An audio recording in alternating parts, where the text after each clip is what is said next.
In this little village of Qadir in Sudan's North Darfur state, Zainab Mohammed is rebuilding her life. A former refugee who fled to Chad during the early years of the Darfur War, she says tough conditions in the camps across the border made her and her family decide to return to the region. There was little food being given there. There were water shortages, so we came back. Here we can farm and feed ourselves and sell what remains to get an income. We're now fixing the house, so we don't go back to the camps. It's not much, but it's sustainable.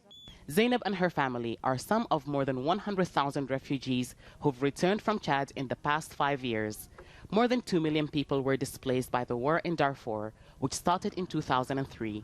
Hundreds of thousands of those crossed the border into neighbouring Chad. While some people have returned to their villages or built new ones, settling in can be difficult. 900,000 people were displaced by violence between communities last year alone.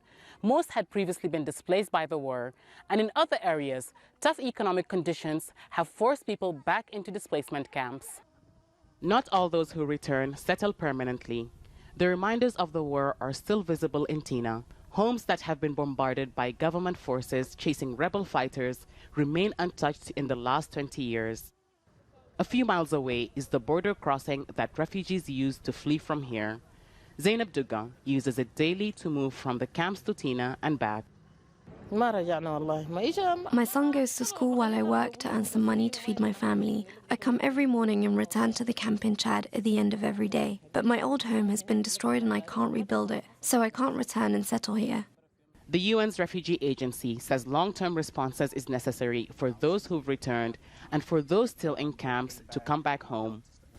We have to look to new approaches that can try to address a more complex series of durable solutions, whereby we help to increase resilience, create livelihoods, rebuild social services, and encourage social cohesion, peaceful coexistence. Zainab says she knows her life won't be like it was before the war, but she says as long as there is no fighting, she'll stay in this village and try to build a future for her and her family.